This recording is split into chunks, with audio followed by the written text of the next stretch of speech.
Hello and welcome to another episode of Go Horns and Fight Songs, a podcast about the NCHC that is streamed live on Twitch and uploaded to YouTube after the fact. I'm your host as always, Wes, on Twitter at Painted Bronco.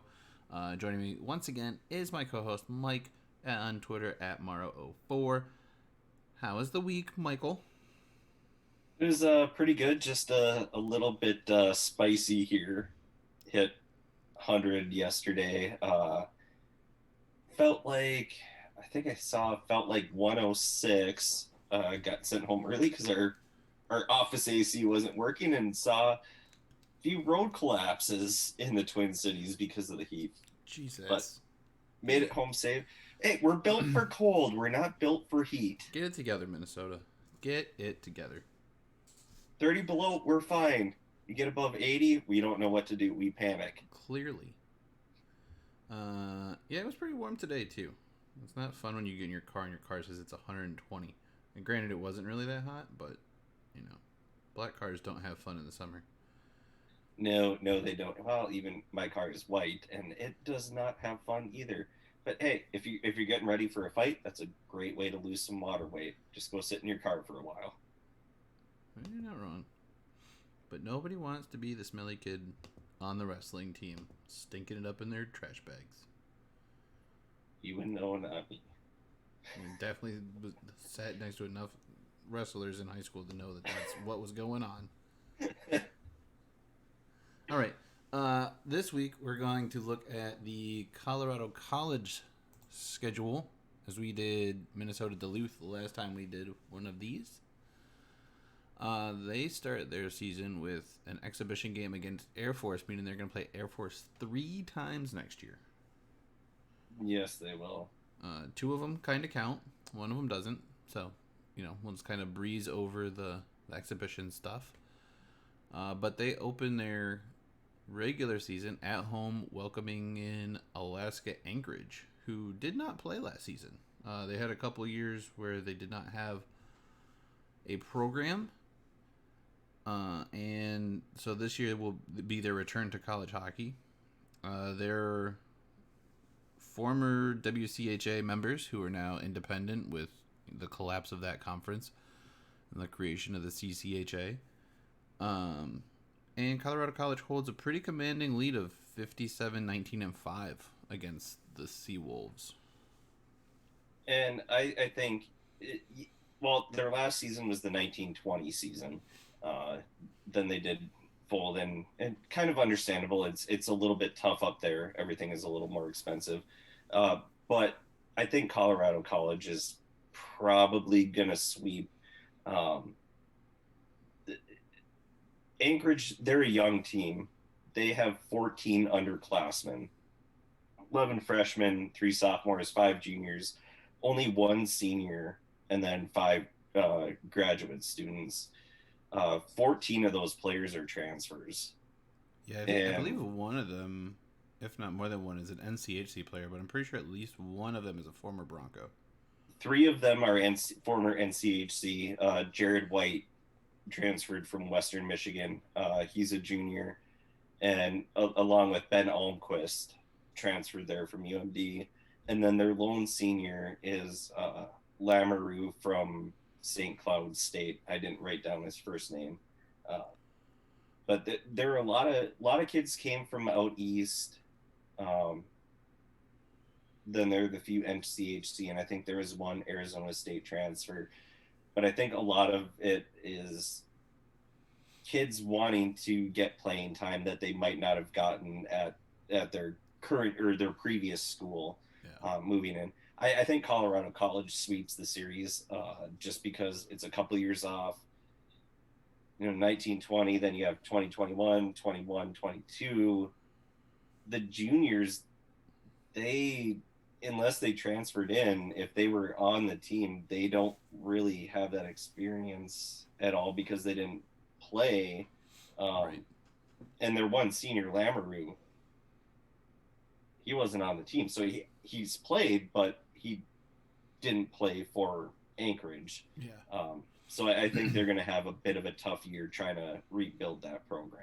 That's also like a tough place to play. Like, you have to get used to so much going up there. You're disconnected from the rest of the country. I mean, there's points Mm-hmm. where it's probably during most of their school year and especially the hockey season, it's dark all the time. You kind of lose track of what time is in situations like that. So I mean, there's going to be a lot to for those however many transfer guys to adjust to outside of just being in a new uh, program for sure. And I don't think any of them played up there, but the only saving grace would be if you played juniors in the NAHL Yeah, for Kenai River or um, oh shoot, it's not Anchorage, but there's another Alaska team. It's kind of a generic name. I think it's in Fairbanks, but unless you played for one of those two teams, you're going to have to adjust to a completely different lifestyle. that's also a team that's going to travel a lot. Mm-hmm. Like I mean, it's yes, they're going to probably have the same number of home and away games as any other school, but when you're away, you're away. That is a Yeah, plane ride and a half to unless anywhere. you're unless you're facing Fairbanks, the closest school is going to be CC. Yeah, potentially. Yes, I mean somewhere in there. It's Yeah, one of the Colorado schools. yeah, That's going to be your closest. It's not going to be Denver because CC is a little bit north. Um, but yeah, that's just tough for any kid, and then especially um, trying to rebuild a program basically from the ground up. That's what they're going to have to do when you miss a couple years. You pretty much just have to rebuild. yeah. It's definitely a winnable start for Colorado. And then the next weekend they fly out to the East Coast and play St. Lawrence over in Canton, New York. Let's see. They've only played each other, well, depending on what site you're looking at, but they've only played each other about 8 times, going back to 1955. And Colorado is 6-1-1, and St. Lawrence actually got their win and the tie in the last series that they played. So they were 6-0 going into the last series. St. Lawrence was able to capture the win and a tie. So St. Lawrence has done a And little bit of the upswing against Colorado College. in St. Lawrence, they didn't have a great year regular season wise. They were 11, 19, and 7. The games that they played against Colorado College were close, 2-1 and then a 1-1 title tie. So it wasn't like one team blew out the other. They were pretty evenly matched, but we also knew Colorado College they're kind of in the downswing. Yeah.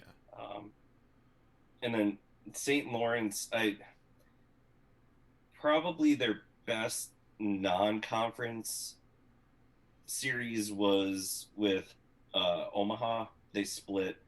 They won 3-2, and then they lost 5-0 on the weekend. They also did play Lake Superior and Western Michigan in their non-conference, and Western swept them. And that was, I believe that the first game was the one where Western was down absolutely massive and came back to win. Yeah, if that game ended 6-5, Western was down 5-0 Yeah. and came back and like just stormed the last 5 minutes of basically the last 5-10 minutes of the third period, and Ronnie picked up a hat trick, and it was a ridiculous game to watch. I remember watching that game on Twitter and just be like, this game's over. And then tweets started coming in like, oh, 5-1. Like, all right, cool, you got one. At least we're not going to get shut out. And then at Mm. some point it was like 5-4, 5-5. Like, what is going on? What in the world is absolutely happening over there? And it was just, they were able to withstand the offense that they had. And once the floodgates opened, it was the NCHC show. We kind of saw it with Denver and Minnesota State in the Hmm. NCAA finals this year. Like, if those boys get going, they'll put up points in a hurry, and it's all downhill. The one thing that I didn't do for the rest of these, because Anchorage, uh, there wasn't a whole lot to talk about for recent history because they haven't played in 2 years. So I just Yeah. went through their roster. But with St. Lawrence, I'm sure they're going to have guys back. And they ended up losing to Quinnipiac in the ECAC quarterfinal.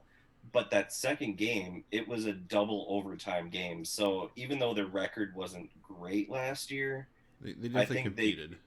yeah, they definitely. and all other series they were splitting. Western Michigan was the only sweep that I really saw on their schedule. Uh, so they're not a bad team, and I think that'll be a nice little competitive series for Colorado College after playing Anchorage, just to kind of now, okay, we're getting into the thick of things. And they stay on the road against Arizona State next. That would be October 21st and 22nd. A team that was pretty much 500 last year, 17, 17, and 1. They've met a few times. Arizona will be opening their new arena that I think we mentioned before. I don't think this is the first series that's going to be in that building. It'll be the first between these two. No, it'll be their second series in their home building. So, it'd be the first between these two. Colorado College opened a new building last year. Arizona State gets to open their new arena this year. You mean the Arizona Coyotes open a new arena? No, they are the guests of Arizona State. And this series is pretty close, actually, but Arizona State leads it by a game. They're 2-3-1. Colorado is against Arizona State.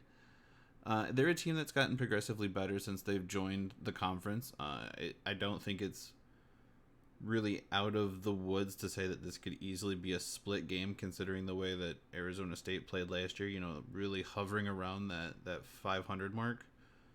I believe they have it somewhere else. I'll mention it when we get to it, but I know that they did have a couple good series last year and did some things that make it not a walk in the park for Colorado College by any means. In Arizona State, they've been, ever since they joined the Division One ranks, they've been a team where you don't really know what you're gonna get, but they haven't been the rollover where like Huntsville was, where people just really didn't want to go to Alabama Huntsville. Um, Kids want to go here, and they have a solid program, and they did it right where they kind of easily transitioned in. Um, they're not they're not going to be a powerhouse by any means. And I think for them to get into the tournament, they're going to have to schedule a tougher non-conference and perform well in that. Well, I can't necessarily. They're just going to a tougher schedule because they don't have a conference. They're independent, yeah. So they just need to schedule a tougher schedule. Colorado College, I don't see them as necessarily being a stepping stone for Arizona State. I do think it could easily be a split. But CC, yeah, they have gotten progressively better. I just, for me, them being where they are is not where they expect themselves to be, especially with how they were in the WCHA before it disbanded, because they were another powerhouse that all of a sudden it was, oh, crap, we got to play CC. But I think Arizona State is another kind of stepping stone. They're progressively getting tougher competition from Anchorage, then St. Lawrence, now Arizona State. Yep. And I think that'll be good for them. And they'll wrap up the first half of non-conference play, or the majority of their non-conference play, with a home-and-home against Air Force in what is known as the Battle of Pikes Peak. And it'll be a home-and-home series. The two campuses are only 11 miles apart in Colorado Springs. I don't know if you knew that or not. And they play for the Pikes Peak Trophy, which was introduced in 2013 in memory of John Matchefitz. Matt Chiefs? Sure. He was a head coach for both schools, Colorado College from 66 to 71 and Air Force from 75 to 85. So it's a annual rivalry that they've kept up no matter where the two teams are as far as divisions or conferences or things like that. And it's usually a pretty good series. I believe Colorado does have the lead in that series. And, two schools that are that close, it's really the closest rivalry I know of. that they'll. I mean, that I think anyone plays. Maybe Boston University and Boston College might be closer, but it would be a toss up between those two Mm-hmm. rivalries for the least amount of distance traveled to play two games. It's basically the Duke, North Carolina, uh, Tobacco Road series of college hockey, where they only have 8 miles between them. Yeah, Um, Air Force, I mean, they had a pretty solid year last year. They're right around 500, 16, 17, and 3. I think they made the conference finals in their conference. I think they They lost to did. AIC. Yes, they did. They did lose to AIC in the championship. They they played an exhibition with Colorado College last year, and they did beat them. They split with Michigan State. They were swept by Denver 4-1, and then 8-0, just a spanking in the second game. Uh, Non-conference Lindenwood, they swept them, and then they also did split with Colorado College with an overtime win.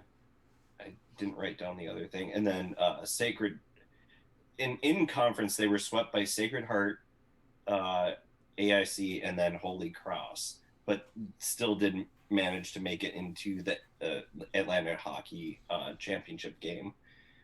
And I didn't write down the score, but I think it was a fairly close game. It wasn't. I think so too.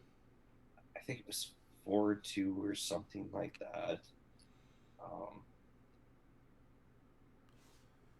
But so they don't play anybody on their non-conference schedule was not ranked as far as the end of the season. Guess they have a couple teams that made their conference finals or competed pretty well in their conference tournaments.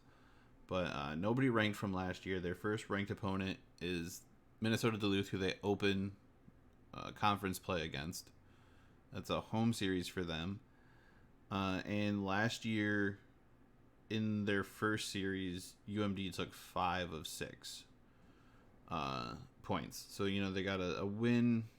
I think they only played once last year.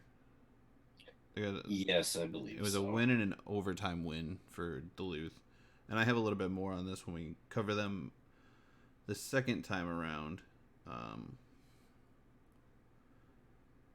Also, side note, Air Force Academy did get spanked in the championship game. It was 7-0. I was wrong. Oh, okay. I mean, they're Air Force. I don't really pay attention to them. I know we have some friends that sort of do. But Minnesota Duluth is coming off of a NCHC tournament championship, a regional finals loss to Denver. But this, Mm-hmm. Duluth's going to be a new team. Like, granted, they're all going to be new teams, but this might be a point where Colorado might be able to take advantage of the fact that it's not going to be Ryan Fanti starting. In that, it will be Stay Skull. Zach Most likely. Hopefully. Most likely. But what kind of stamina is he going to have? How are they going to play that role with him still recovering from his battle with cancer last year, getting back into playing shape and being a consistent player, especially going into a place like Colorado where the elevation does play a little bit of a role, and it can be hard to take to catch your breath. So Fancy will probably rely on his defensemen and the forwards keep him play on the other side of the ice. Matt Vernon should be more than up to the task. I believe he's going to be their starting goalie. And it could be a good game. I think definitely if Duluth isn't ready for it, Colorado could definitely take one of those games. I don't see it really being a sweep in Colorado's favor. If anyone's going to sweep, it's going to be Minnesota Duluth, but there's a chance that they could sleep on it, or that Stay Skull just doesn't have it quite 100% together yet, and Colorado jumps on it and takes advantage and at least gets one. And I think that's the only thing that could hamper UMD is Stay Skull's play and him not potentially being ready. I think the few non-conference series, especially with how our schedule is set up, I don't see him having too much trouble. And then with Tanner Latterroot, Quinn Olson, and Luke Lohheit as our captains, they've been around the block. They have been in the championship game. They understand. So yeah, we're going to be a young team, but I still think it's going to be tough for Colorado College to win one game, because I can't remember if we have I will say one series. the benefit is them getting Minnesota Duluth early. Duluth seems to be way better at the end of the season. They get really kind of both series early. They'll play each other 4 times in less than a month. So this first series in Colorado is definitely like, it's still early in the season where you may not be 100% conditioned to play. You're going into, the higher atmosphere of Colorado Springs. It's an opportunity where Colorado could take advantage. They just have to be able to do it and play two full games and play consistent hockey, because they're able to compete with anybody, and they just got to steal one. And I think they do have that opportunity, but like I was saying, I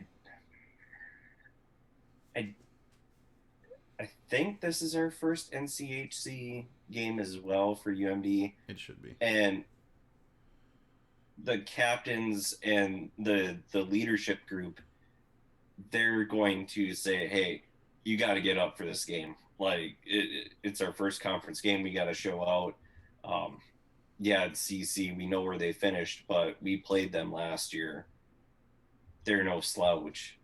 So I do see us at least sweeping this series. But you are right. UMD does not, throughout the regular season, we do not sweep people. We split. If we get swept, it's a bad weekend. If we sweep, it's a great weekend. If we split, that's about par for the course. Yeah, it's both of your. This is the start of conference play for both teams. After that, Colorado College travels to Miami, Oxford, Ohio, for what could be another battle between these two teams. They're definitely very close as far as where they end up on the rankings more often than not. Two teams with still relatively new coaching staffs. I believe last year was the first year for Colorado College's coach. This will be, I think, year 3 for Miami's coaching staff. Let's see, what did I have here? Colorado College actually swept all 4 games last year. The last 2 both went to overtime. And this will be the only time that these two teams meet this year. And once again, it's another non-ranked opponent. So really the first part of the year for Colorado College, it's 2 ranked opponents, one they'll see twice. And then that'll be all they see until next year. The later half of the season. But teams that are definitely closer to each other than maybe some other matchups, and it's usually a pretty good matchup between these two teams. All kind of depends on how Miami does. I know they're another team that's in this weird transition spot of who they've lost and who they've got coming in. But it's going to be one that kind of depends. It might be the series that determines who's 7 and 8 again. And I do think it's a good spot for them to play Miami. They're probably going to be feeling good coming off of their non-conference schedule, at least hopefully, by sweeping everybody. They do have some competitive games in there with some competitive teams. And then you run into UMD, and that's going to... I don't think it's going to go as well for them as they would like, but then you're getting Miami, a team that you're going to be competing with. It sounds bad not to be last, but that's just where the talent level is. But you're going to be competing with them, and then that's going to get the guys excited. Be like, hey, we can compete in this conference. Let's go. Let's do this. And their leadership group will know that from last year, especially within the first round, 2-1 both times to North Dakota. But it'll give the younger guys and the new freshmen coming in like, hey, yeah, we can compete in here. And I think it'll be a good weekend. I think it'll be a fun series and probably one of the more entertaining ones of that weekend. Yeah, probably. I don't remember who. Actually, let's check and see who else might be playing Yeah, that weekend. I don't remember, but either way, it's still going to be more entertaining than most, just in college hockey in general. That is Minnesota Duluth versus Omaha, which is another solid series usually. Um, boom, boom, boom. Yeah, I'd still. I know what one I'm watching, but I'd still rather watch Omaha or not Omaha, Miami and CC. Western and St. Cloud, that'll be a good one. That will be a good one. And that would leave Denver and North Dakota, which should be a heavyweight contest that we'll get into when we look at either of their schedules. Yep.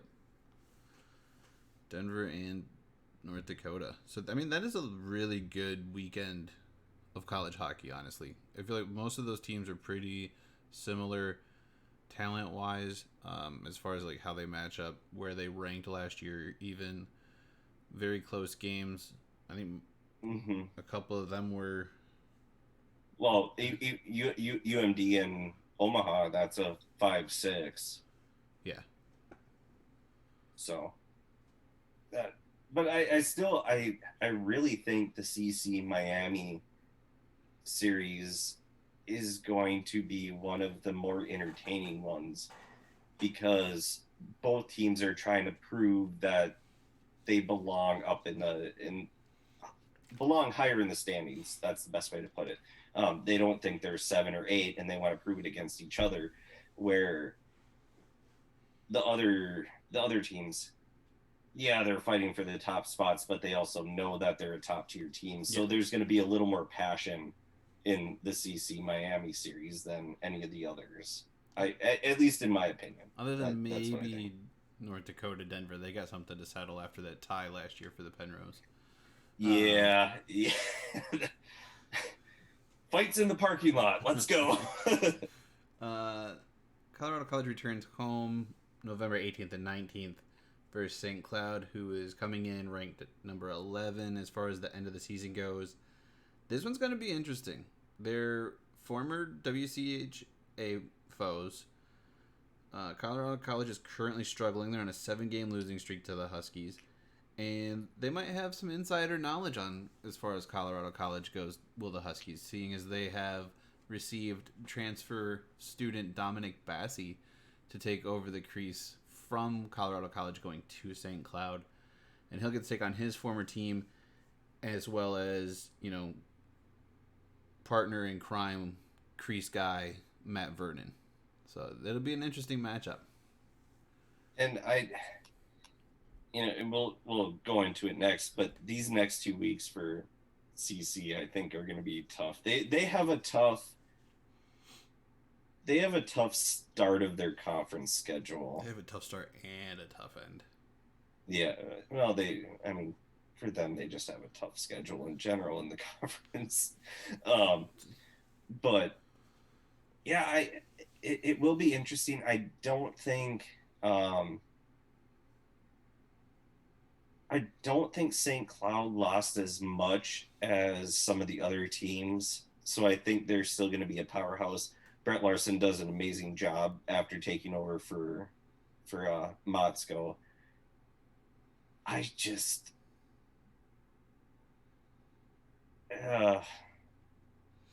they were former WCHA, but there wasn't that rivalry because St. Cloud wasn't as high up as they are now. I still think it's going to be tough for CC, though. I think they're going to... If they split, it's going to be an overtime win, maybe a shootout, and their goalie is going to have to play a heck of a game.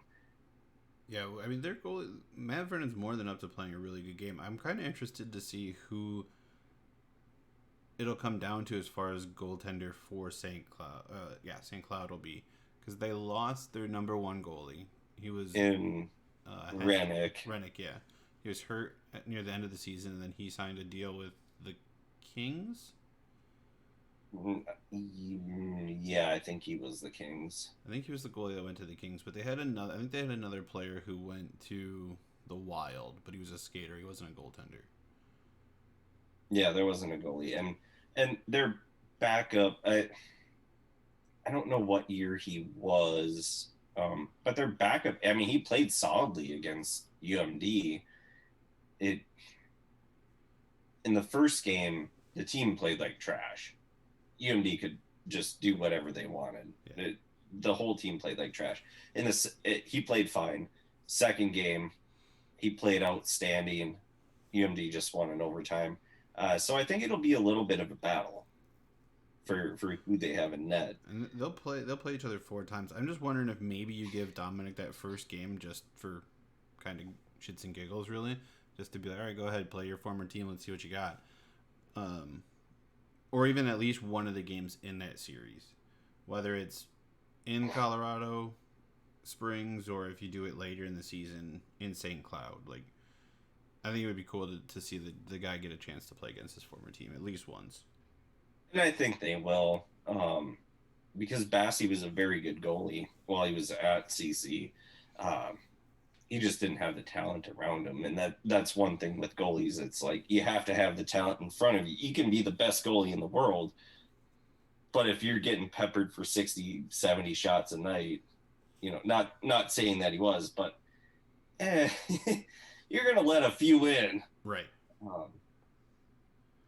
So I think it'll be interesting, but I think they'll at least give him one. And the only caveat would be he knows their tendencies. And we, like when we talked with Trevor in that story, is like, I can't even remember who it was that just gave up on the play. We're like, wow, it's Gorsuch. Yeah, it was Wade. He's like, it's Gorsuch. He knows where I'm going.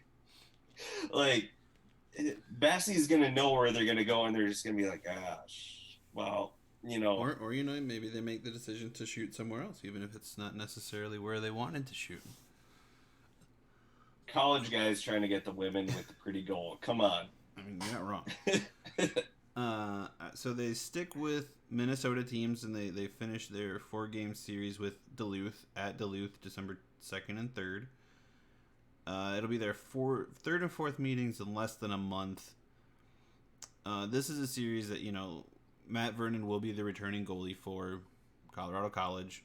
In their last meeting of the season last year, both goalies actually earned a shutout.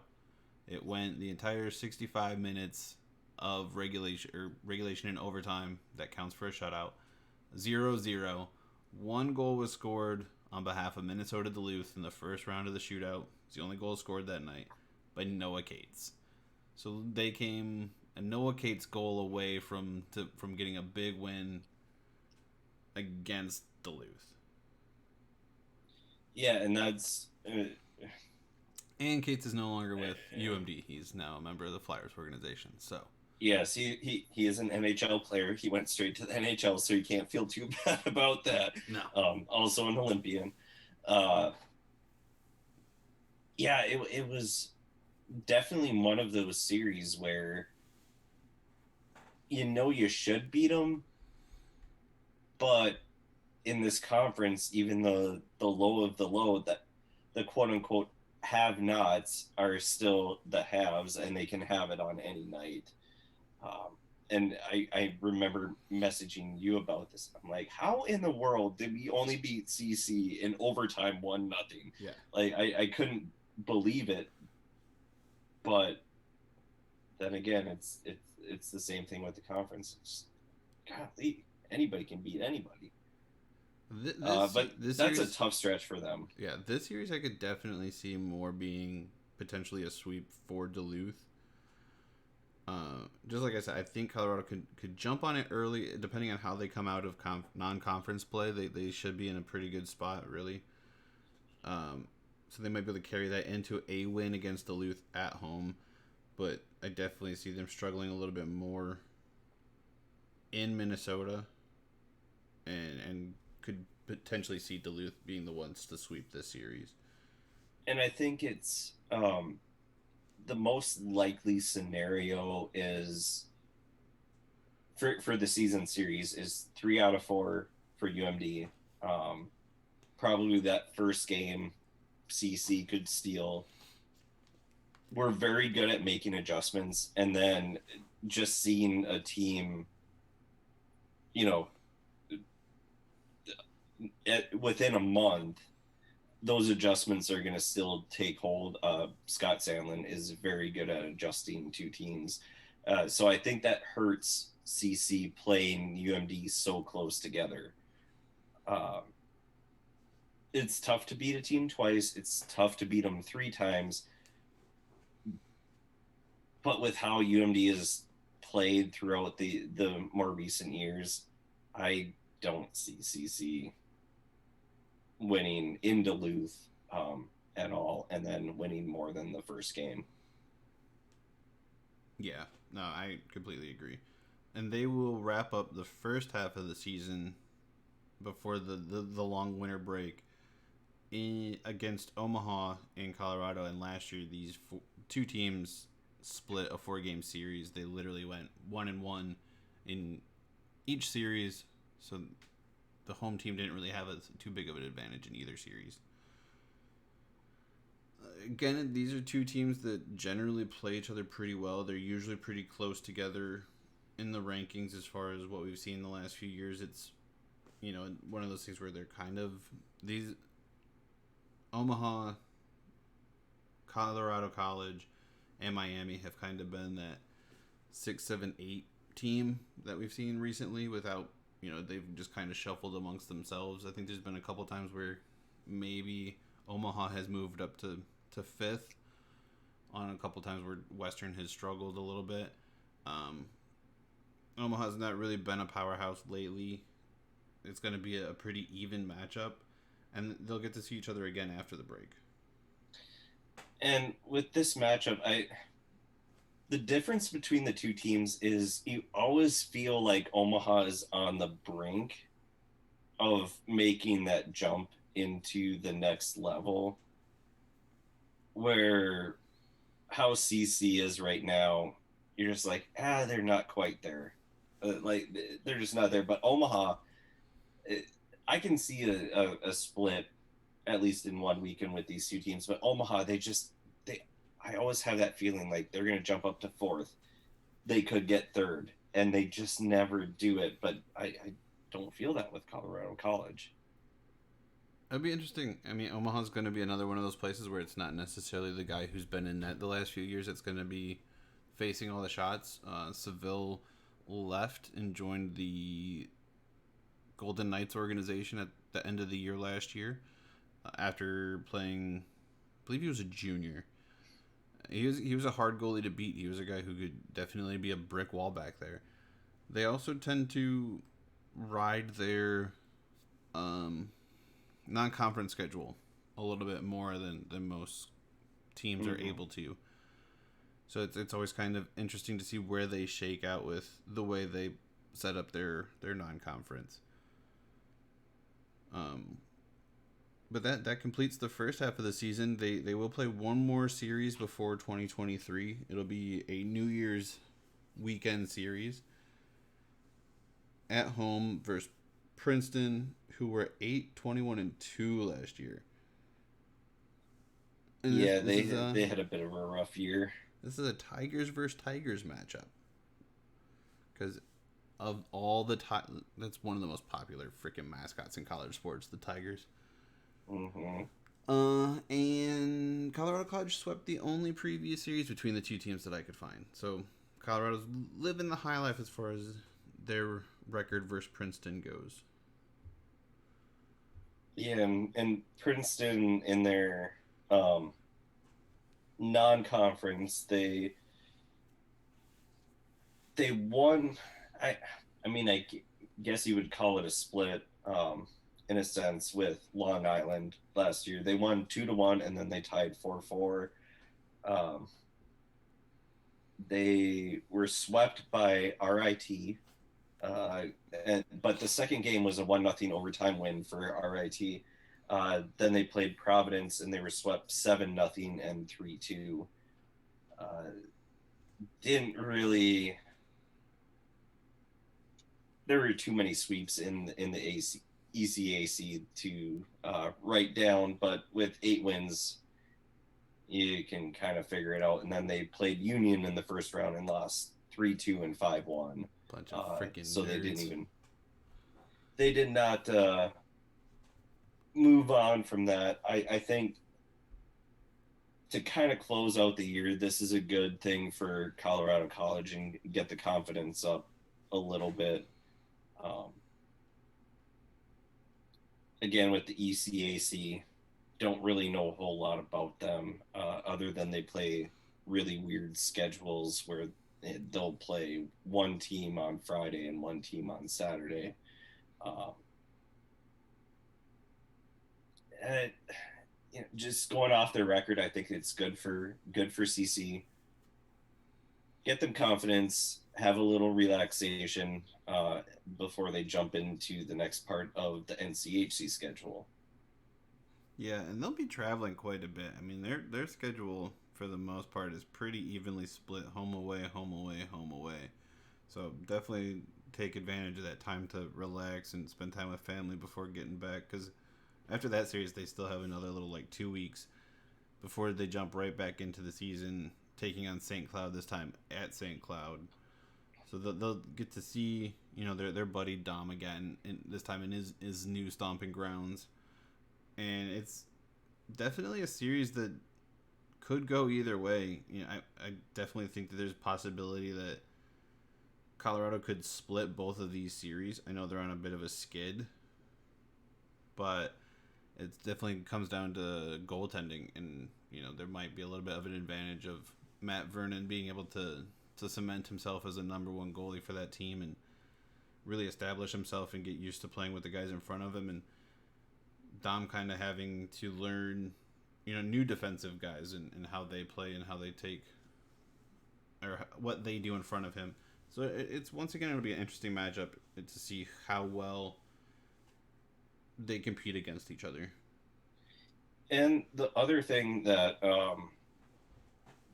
could take effect, because I don't quite remember when I would get back from Christmas break in college. It's been long enough, but the student section might not be really back for that series coming out of Christmas break in St. Cloud.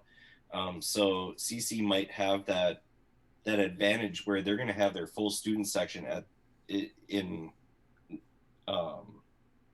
is it November, December? In November, they might have their full student section there, but St. Cloud might not have their full student section, and families might be on some winter ski trips or whatever, that the building isn't going to be quite as packed as it would be. It also might be the other way around. I mean, the 13th is kind of late to come back from break. Usually it's that week after New Year's. I don't know. It won't be like the first for sure. So it'll probably be the 7th or 8th that they would come back, I would think. But depending on when Thanksgiving falls, that 18-19 could be a Thanksgiving series where there may not be a lot of students around. Oh, that is true. If only there was a way. So it might actually be the opposite of what we're thinking, or what you were thinking anyway. No, it's before. It's the week before. Okay, so Thanksgiving's the 24th. Yes. So yeah, I mean, but it still could be. There are definitely families that like to go on ski trips, and they will say, screw it, you can miss the first couple days. It's syllabus day anyway. That students won't be back. We'll see. yeah. But I will say there definitely is a difference in the building in St. Cloud when the students are there or when they're on break. It's definitely a lot quieter and a lot more empty when the students aren't there. So that could play a factor for CC in them, maybe even splitting the season series. I think it's definitely within the realm of possibilities. I mean, St. Cloud is losing quite a few guys. that we kind of went. And we'll go over more of what teams lose what or what teams are getting what later when we know the actual rosters are released. It's just kind of hard to remember everyone who's no longer with the team and really understand what the teams are going to look like until the new rosters come out. But so we might do a little bit of that when we're going through and probably picking our rankings again, like we did last year, comparing those to the media ranking, which I think we did a pretty good job of. The only team that really kind of messed us up was North Dakota. Yeah, they screwed everything up. But per usual. Yeah. But Colorado College will be at home the weekend after. They welcome Western Michigan, a 26-12-1 team from last year, finished 6th in the rankings after what might be their best season ever. Yes or no, it did not result in any kind of championships, but we made it to the NCHC finals, tournament finals. We wrapped up 3rd place because of the tie for 1st in the NCHC regular season standings, and we won our first NCAA tournament game. However, that all being said, this is going to be a completely different Western team. We have no idea who the starting goaltender is going to be. We lost at least 2 of 3 from our most productive line last year. Really more like 4 of 5 if you include defensemen from our top line last year. Both due to aging out and signing pro deals early. So there'll be a completely different top line for Western. New goaltender. And Western has this potential to play a little bit below their talent level sometimes, and Colorado has been the recipient of that more times than I would like to mention. But it should be a good test for this new Western team and should be a good test for Colorado College, and we'll see how they are coming back out of the break and dealing with a tough Husky team. Yeah, I'm looking at just off of last year, this stretch coming out of the break is not easy for Colorado College. I mean, and we'll get into it, but your first 2 series are St. Cloud and then Western. Yeah, Western's a new team. At least for CC, they get Western at home, which that should help some. But yeah, that can be a dangerous series for Western because you don't know what the team's going to look like. The one benefit, I mean, I guess it's a benefit for both teams that they have had conference play. The only thing I can think of is just the aggressive schedule for conference play that Colorado College is playing coming into that Western series. That might benefit them because they only have, and as far as a bottom feeder is Miami, but that's going to be a competitive series. Yeah. And then Omaha, they're always competitive. So they're going in prepared for what they need to do. And Western, we don't know what they're going to look like until the rosters come out. And we probably still won't know what they look like until right around this series just because of non-conference and the team getting used to each other. Yeah, for sure. It's one of those, I don't necessarily want, I know that we have a pretty good freshman player coming in from what we've seen of his stats, but I don't really necessarily put a lot of expectation on new players. I like to see how they react with the team. That's why I'm not necessarily always enthralled with seeing a team, oh, it's the first overall pick in whatever draft. Like, okay, cool, let's see how he works with our actual other players, how the team does with him, type of thing. I want to see the team together. It's a team sport. Individual can have whatever stats they want. And look how long it took Ovechkin to win a Stanley Cup. There was a guy that every year you knew was going to be in the running for the Rocket Richard, was going to be potentially in the running for the Hart Trophy, but he couldn't win the team trophy. So like I want to see a team. I want to know what the team looks like. I don't want to see what individual players look like. Right. They might be the best, but they always say football is the ultimate team sport. I would almost argue hockey is, because you can have a stud quarterback. They'll find a way to score you points. Basketball, LeBron James, that's all that needs to be said. Or Michael Jordan, greatest of all time. Hockey, baseball, well, it's kind of luck of the draw. Hockey, you can have a guy like Ovechkin, Crosby. Look how long it's taken McKinnon to get to a Stanley Cup final. Yeah, still hasn't made it. He's in the final for the first time. McDavid, McJesus, whatever you want to call him. I was confusing those two, but yeah. Yeah, still hasn't made it to a Stanley Cup final. You can be the greatest player in the world, but you're only out there for 45 seconds to a minute. Yep. Every time you're out there, it is the ultimate team sport. You have to build around.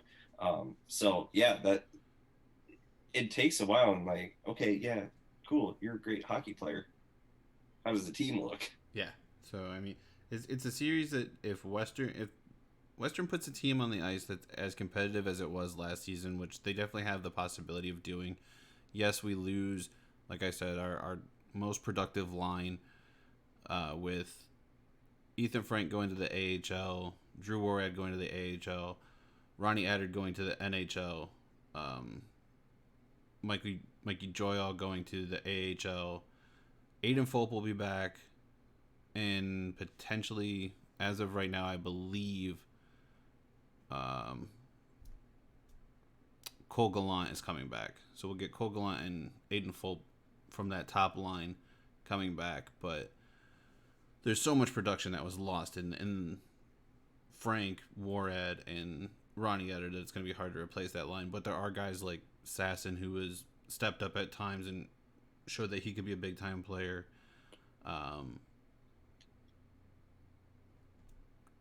Luke Granger, who had that incredible overtime goal to push us past Northeastern last year. He was a kid who had I think 3 goals all season, and then literally scored 4 goals in the first series of the playoffs, I think, and ended up the season with like 5 goals all in big time tournaments. So he definitely turns up the pressure when he needs to and plays in big time games. So seeing them evolve, it's a team that could be just as good as last year's team. And it'll kind of come down to seeing what we have in net. Bussy's going to be a hard body to replace. He was a big kid who could move, keep the game in front of him for the most part. It's a series that will, I think, show a lot of how far Colorado has come and how much work Western potentially has to do. And I do think the one differentiator that could happen in this series is the guys that are coming back that have that NCAA tournament experience, that NCHC championship experience for Western. I think that could be the differentiating factor in the series, just because there is that experience where CC doesn't have that in their leadership group. They haven't made that next step. No, but they did compete really good against North Dakota in the playoffs last year, and we'll talk about that when we mention the North Dakota series here. Yep. Coming up. Next series, the next one's a little weird one. Or a little weird. Depending on where you looked, I believe it was the Denver schedule had a different date than the Colorado College schedule has. So the first game may be up to interpretation as to whether it's taking place on the 27th or the 28th. Just show up to the arena both days and see what happens. And yes, that is important because it's not a true weekend series. The first game is either the 28th or the 27th of January, 27th or 28th. The second game is at Denver in Magnus Arena. The second game... The first game, yes. ...is a home game for Colorado College in their new arena. And that one will be Saturday, February 4th. I believe this one was confirmed to be the 4th. There was not an interesting debate as to whether it was the 3rd or the 4th. It was Saturday the 4th.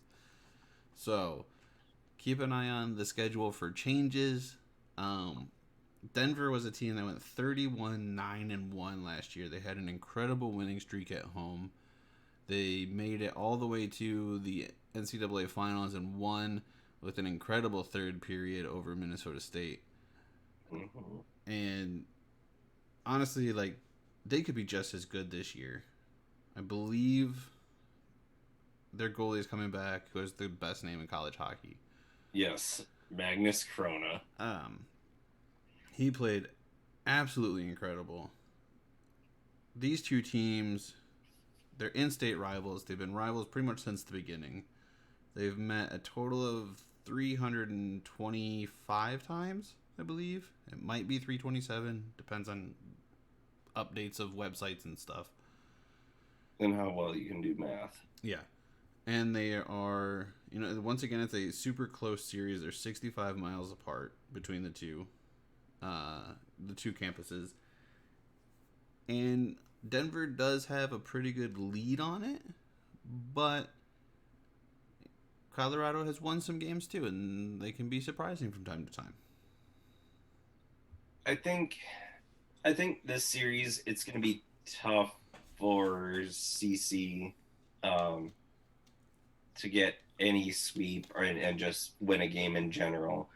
I think Denver has a lot of players coming back, and they were just so damn good last year. I mean, they were... How they played, even when they were down, there was no panic, there was no nothing. I think it was well into February before they lost a game at home, and it just happened to beat a Minnesota Duluth. Yeah, so they do lose their top producer in Bobby Brink, but that's really the only person that I know of for sure that they will not have.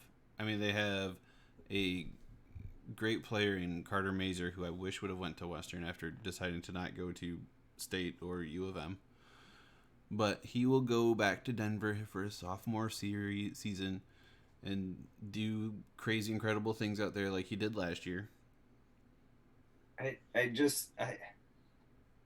think in this, because it is I know they play them later in the year, but it is a split series. It's just because they are so close together, they're doing home and away instead of a weekend home and home. They'll do the weekend home and home in the next series to end the year. Yeah, they so they each play a game at home for the weekend, and I could see CC maybe stealing the first one or the fourth one, because I believe it's CC, Denver, CC. I think that's how that goes. Yeah. CC has 2 and... No, CC has 2 and 4. Denver has 1 and 3. No, CC has... Oh, yeah, they do have 2 and 4. Oh, weird. So 2 or 4, I could see CC taking one of those just because of the rivalry and the fans being absolutely savages towards Denver. But other than that, I think Denver rolls. I mean, I don't see them having any issues with them. Yeah, I really don't either. I think Denver's going to capture the Gold Pan trophy that they play for. They'll probably, I honestly believe they'll probably take all 4 games. Denver has won the last 7 between the two. So Colorado College is definitely struggling against them. And they don't really, I don't know about their new arena. I know when Colorado College played at their previous arena, there wasn't, I don't know where the student section was. I went to a weekend series there. Couldn't tell you if they had a student section or where they even remotely would have been located. So I hope that them being on campus gives them a little bit more of that and gives it an actual home feel. You're not going to get necessarily the same advantage of the elevation advantage with being on home ice because Denver's just as high. Yeah. And they play under the same circumstances. So They don't really get that. Um, but Yeah. you get, once again, it's all a matter of not overlooking what's in front of you. And Denver is definitely a team that's capable of not doing that. Their coach has gotten them in the right mindset, and coach is a really good team for being a younger guy. I think for CC, it's tough when you're playing one of the favorites, if not the favorite, to win the national title next year. I think it's hard to go against Denver for the national title next year as far as odds go. So I could see them getting one, but I think Denver sweeps the whole series, not just this weekend. I think so too.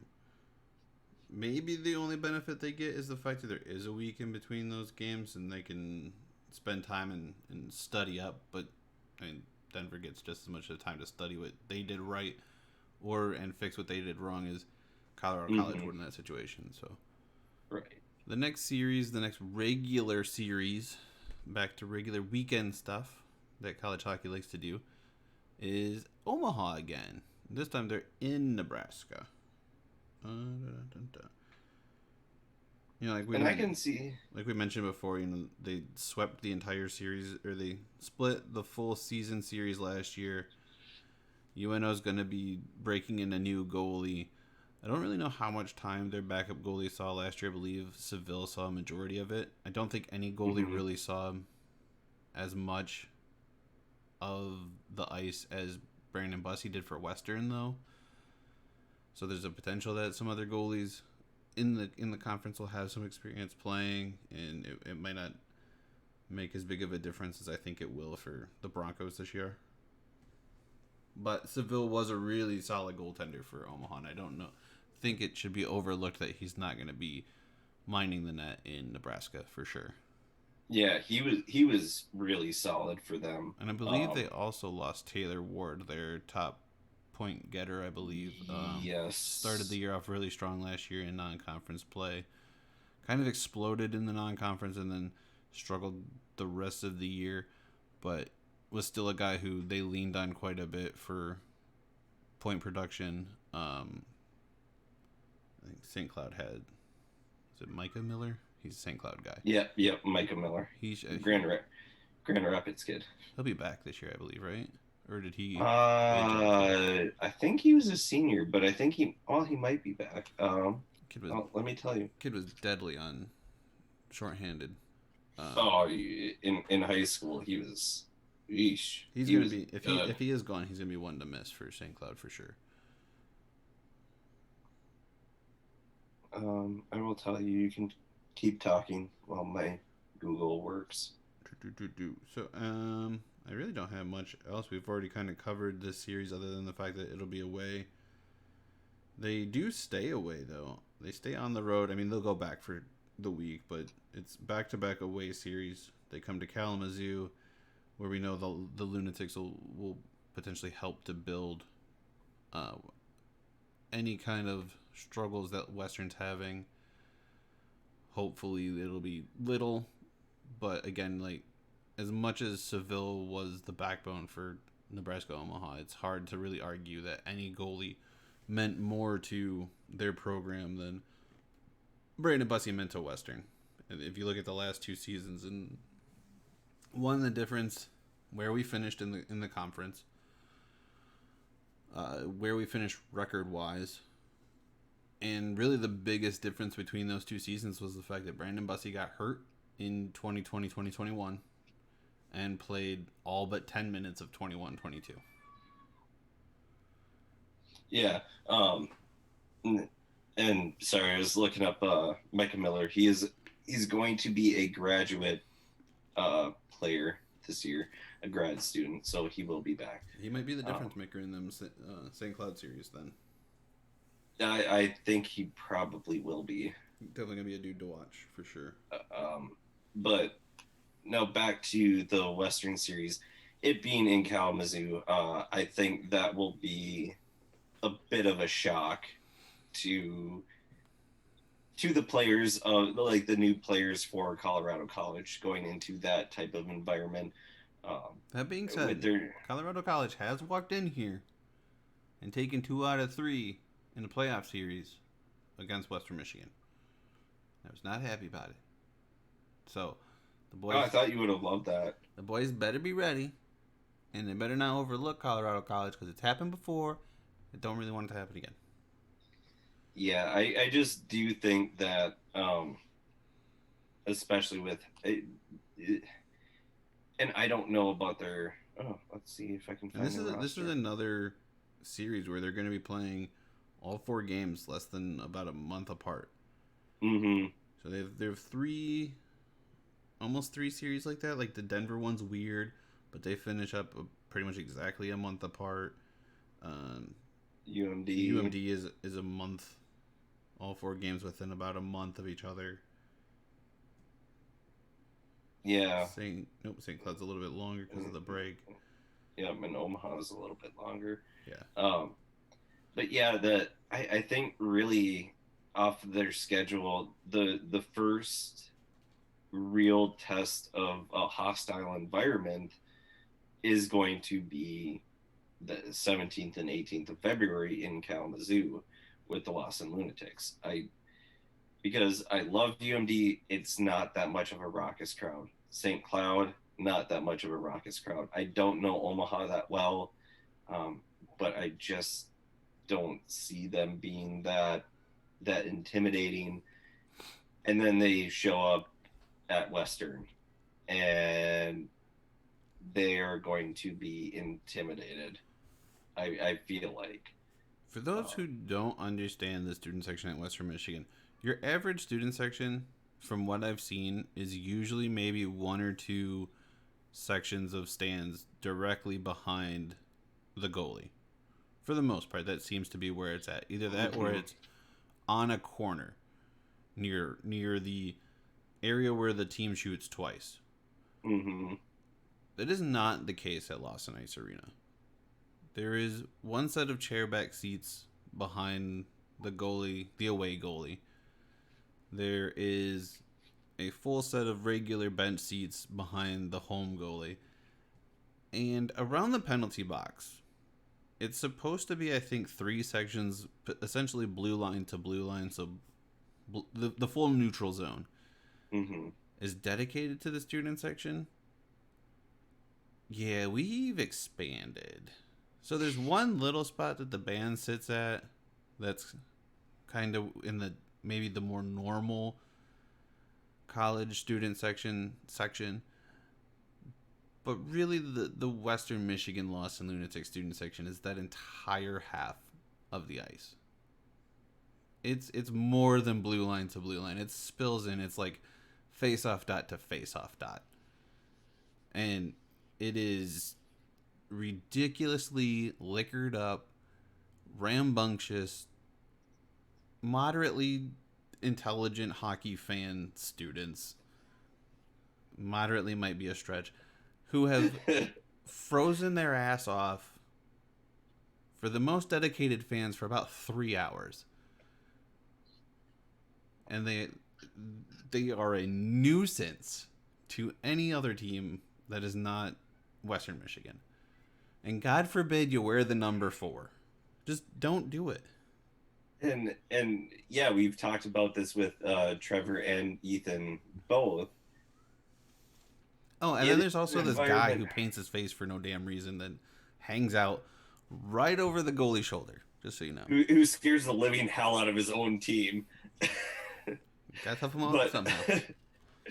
But it's a completely different environment for them to go into, because UMD, we're behind the end that we shoot twice, but the way that the sound is designed is it's to go up and not out onto the ice, and they're pretty much stuck behind the glass. St. Cloud, there's no real end at the Herb Brooks National Sports Center, so they're in a corner, maybe a section or 2. I know it's 1, maybe 2 sections of a student section. Not really that intimidating. I'm really wanting to get to a game out in Kalamazoo to experience the Lost and Lunatics, because I think that'd be the most fun ever. Um, but this is going to kind of lead into their next opponent.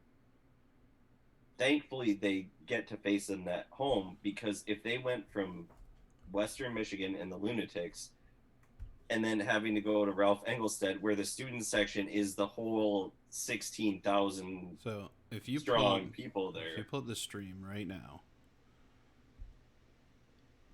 I have a picture up. Nope, that's not that one. It's too far. That's good enough to get an idea. Like, that is an average. That's not even like a special game.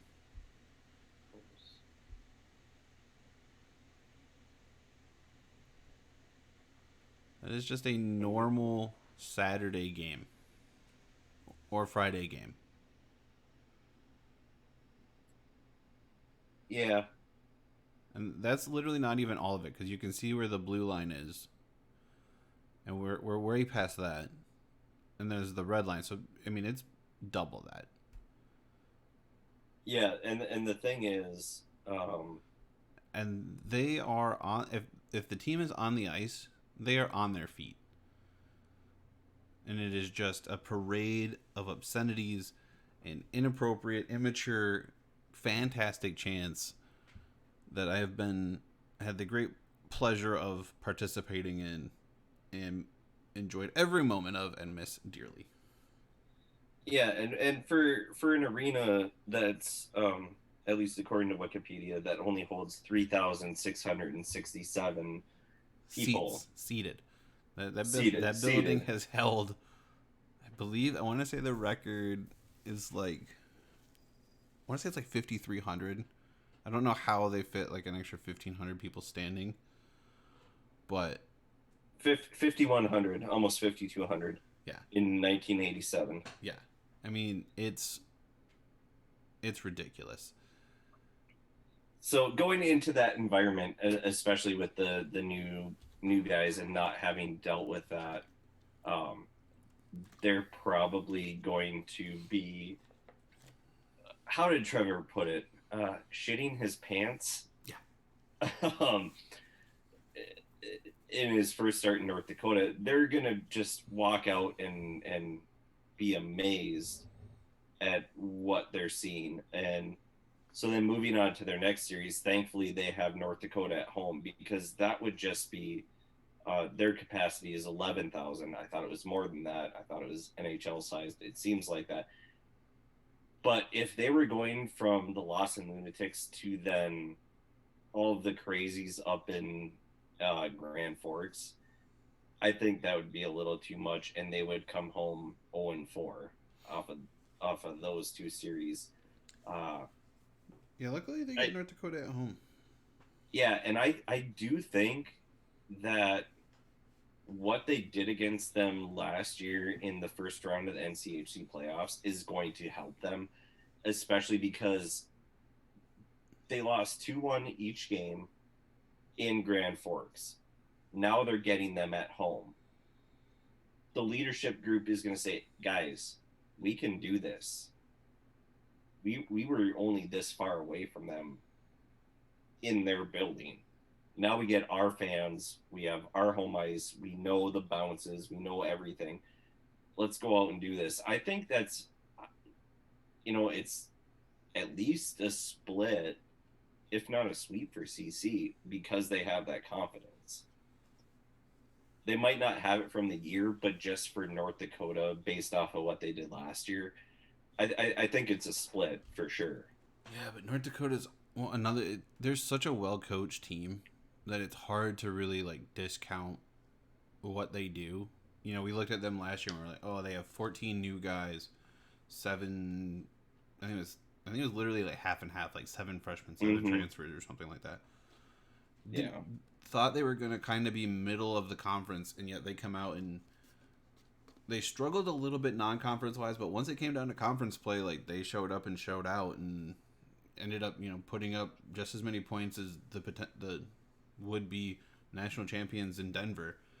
So it's hard. It's really hard to go against that team. I think you could have as much confidence in the world as you want, but they're so well coached and they're so hard to beat. You'll hear every coach in this conference say it's hard to walk away with points in the NCHC. It is. You're really hoping for a split most series, or you're expecting a split most series. Is there a potential for a split? Yes. I honestly think there is. I think Colorado's going to be a little bit more experienced team as far as age goes. But, North Dakota, really, they ended their season definitely not the way they wanted to. They ended their season with two losses. They lost to Western in the NCHC semifinals. Semis, yeah. And then they lost in overtime to Notre Dame in the regional quarters. Yeah. So I'm not trying to discount what North Dakota can do. There's something that I have a feeling Colorado College, they're just going to have this confidence to them that they won't have with most of the other teams that they have. And the fact that it is at home, that's the other difference, that I could see a potential sweep. Also, I could see North Dakota potentially overlooking them with how good they are. I will say maybe the one knock you can give North Dakota is their goaltending. Yes, they got a decent goaltender last year in the transfer portal. They attempt the same trick this year. They get Michigan State goaltender Jack DeRider, something. It's along that family of names. My name has been messed up for 33 years. I can mess up a last name. I have 3 letters and people screw it up. So and I got 9, but one of them's silent. So anyway, beside the point. He kind of struggled last year with Michigan State. Granted, Michigan State struggled overall last year, so it's not really that you can say it was all on the goaltender. North Dakota might be a little bit more sound defensively, but they're also losing a lot in their defensive back end. They lost their number 1 defenseman, Sanderson. He was out for quite a bit of the end of the season last year, but he still managed to sign with Ottawa in the offseason. I believe their kind of number 2 guy in the blue along the blue line is coming back this year, so there's a step up.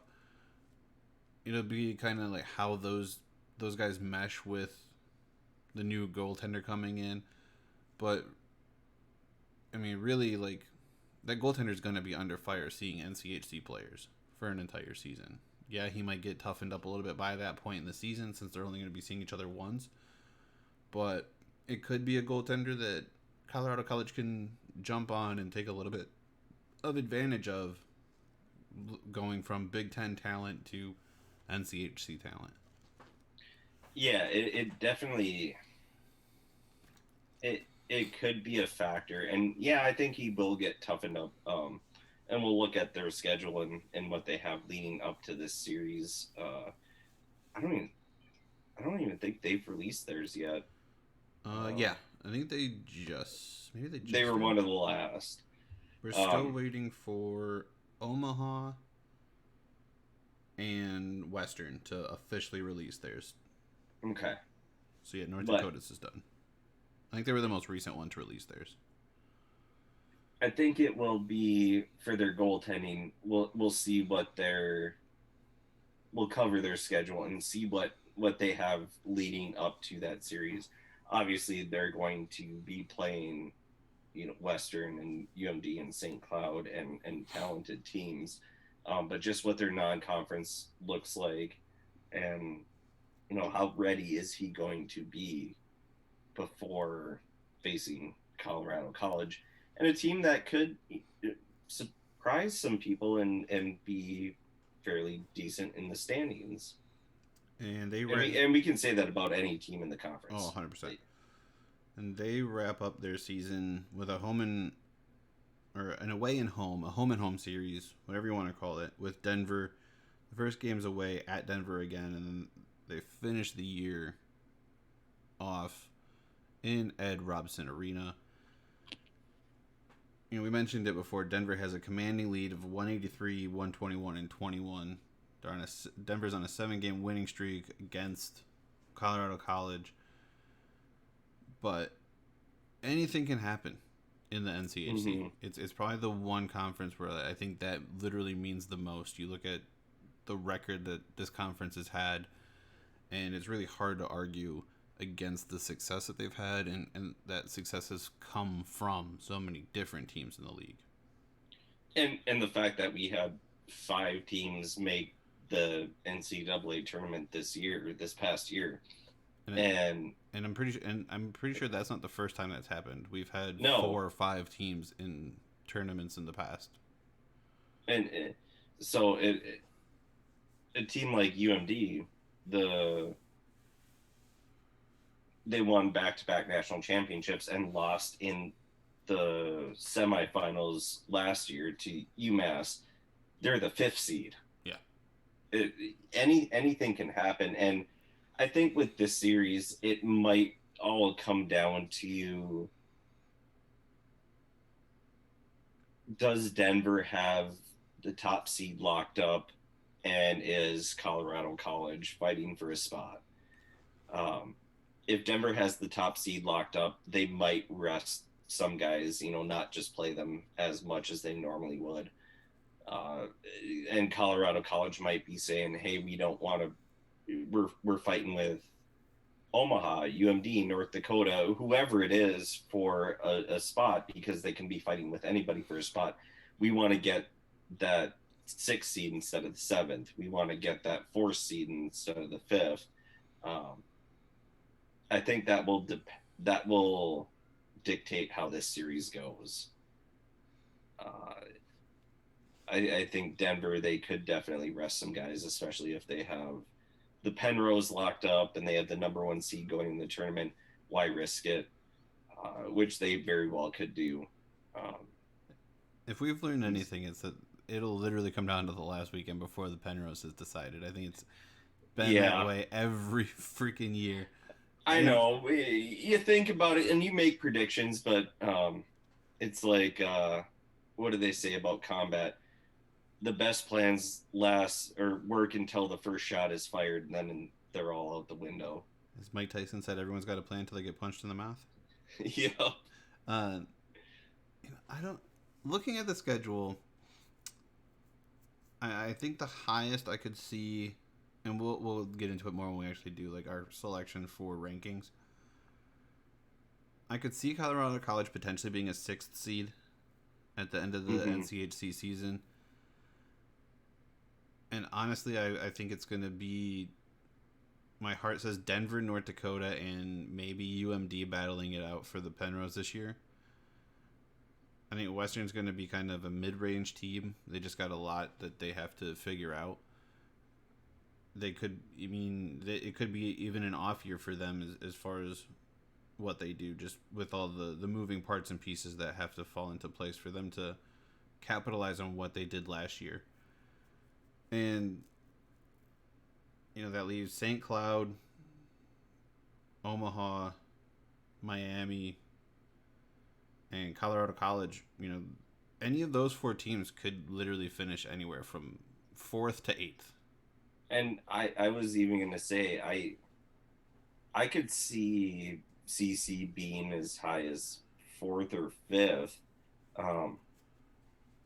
Just because, in my honest opinion, I see it being Denver, North Dakota, St. Cloud, and then UMD trying to fight for that 4th spot. I don't know what Western's going to do. I don't know what UMD is going to do. So I think 4 through 8 are pretty much up for grabs. And we'll get into Miami. I think they're probably going to be last, but for Colorado College and based off their schedule, I could see them finishing 4th in some. It might be a little bizarre, but they could finish as high as 4th. I think 5th or 6th seems about right for them. They're going to have to definitely try and avoid being swept. by teams like Miami, Omaha, Mm-hmm. and North Dakota. Teams they only see once. And of the teams that they see multiple times, they've got to get one or two. They either have to sweep or split the season series, or they've got to go 3-4. Yeah, because their multi-series schedule is.